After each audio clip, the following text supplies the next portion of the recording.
Start with the dust, not the legend, not the textbook flex, just the dust. So bigger is what we find on the ground. Bigger in the scale of the camp, bigger in the supply burden. And that matters, because the opening image of Kenny is not glory, it is accumulation. 70,000 infantry jammed into the center, cavalry split on the wings.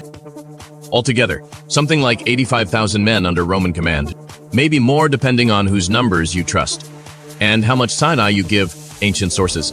What kills people at Cannae isn't genius alone. It is a big, loud, respectable appetite. Rome did not walk onto that plain because it misunderstood Hannibal. Rome walked there because too many men needed a fast answer. Senators needed proof that the state still controlled Italy. Commanders needed glory before a rival got it first. Allied communities needed to be shown that backing Rome still paid. And the ordinary farmer, soldier, he was being fed into a machine that treated bodies like a renewable resource. That is why the numbers matter, but not in the chest-thumping way people think. An army this huge was not just strength, it was political panic wearing armor. Rome scraped men from its own reserves, pulled in allies, and packed the ranks. They marched out onto ground that looked perfect for a clean, crushing finish. Flat. Open, ideal for heavy infantry. Very neat on paper, very deadly in practice. Because once leaders start believing quantity can settle what judgment failed to solve. Greed stops looking like greed. It starts looking like necessity. Hannibal was gambling too, just with fewer chips and sharper instincts. He moved through southern Italy, knowing terrain is not scenery, it is leverage. His army was smaller, but it was seasoned hard from years in the field. The kind of force built by survival, rather than committee. Gauls in the center, Iberians and Libyans on the flanks. Slingers forward, cavalry split wide, definitely not a parade formation. Even his line carried a kind of baited logic. Thin where Rome would lunge, dense where they would miss the real weight. And that is the ugly human core of this moment. One side believed mass could buy certainty. The other knew men blinded by advantage step exactly where you want them to. Cannae begins not with swords meeting shields, but with desire overruling caution. Here is the part people flatten into Hannibal, being a genius, as if Rome just wandered into a magic trick. No, this was a system failure wearing armor. The Roman plan looked strong on paper, in the way bad institutions always do. More men, deeper ranks, more pressure, more confidence, therefore victory. Just stack the infantry tighter, shove harder, and the problem disappears. It is the bureaucratic fantasy of brute force, so look closely at what they ignored. The river, on one side, made them feel safe. Their cavalry, though weaker, was treated as good enough. Their huge infantry mass became the whole theory of war. That is how a republic starts rotting from the inside. Not when soldiers become cowards, but when decision-makers confuse size with control. The consuls bet everything on the center, because the center was what Rome knew how to count. Then the battle starts, and Reale sends the invoice. Skirmishers loose volleys into a packed mass of bodies. Dust rises, and orders get swallowed by noise. And once that answer starts failing, the whole structure locks up. That is the fatal chain. The cavalry on the Roman right folds, and the pursuit begins. The infantry, 70,000 men thick, keeps moving like a giant battering ram. A ram that cannot see its own sides. Imagine the sound of it, shields knocking, sandals hammering dry ground. Officers screaming men forward into a plan that is already dead. The deeper they drive, the less room they have to think, turn, breathe, or correct. That is the ugly truth of institutional collapse. It doesn't always look like panic first. Sometimes it looks like obedience. Men doing exactly what they were told. Inside a design that no longer matches reality. By the time they understand the trap, they are too compressed to escape it. This is the part that should feel uncomfortably modern. Because the trap at Cannae was not just military theater.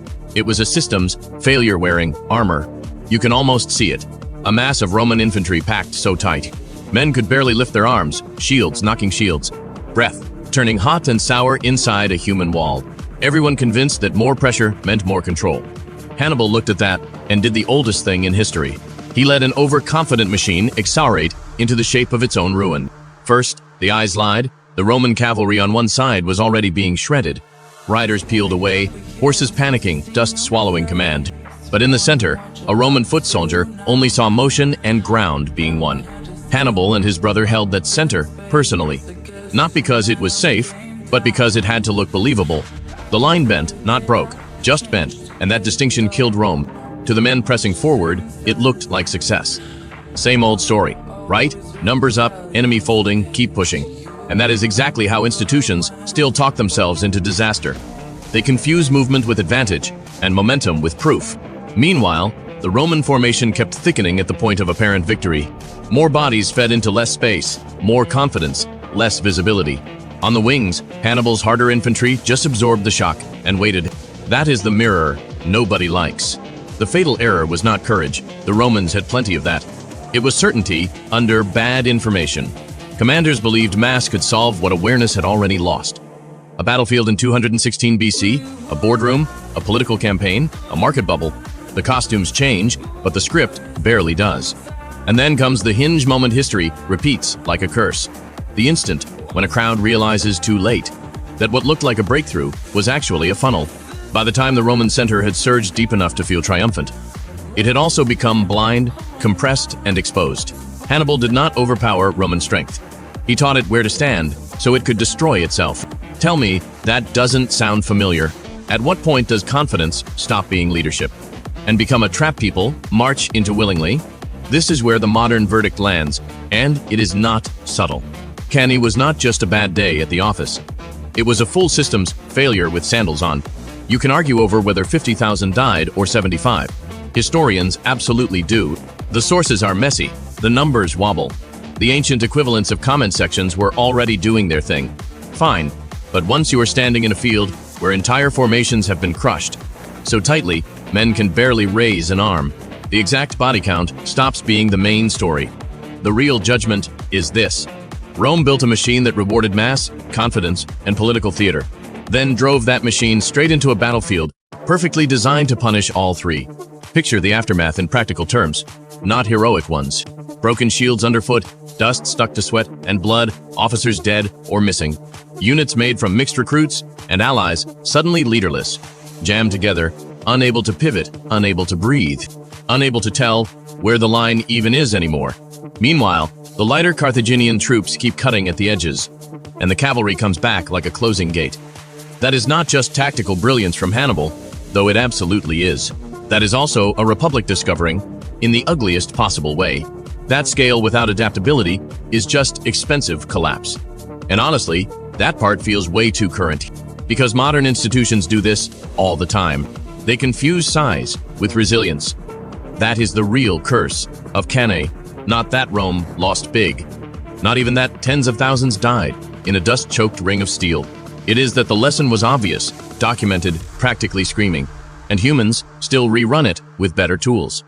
New logistics dashboards, new surveillance, new command systems, same old arrogance.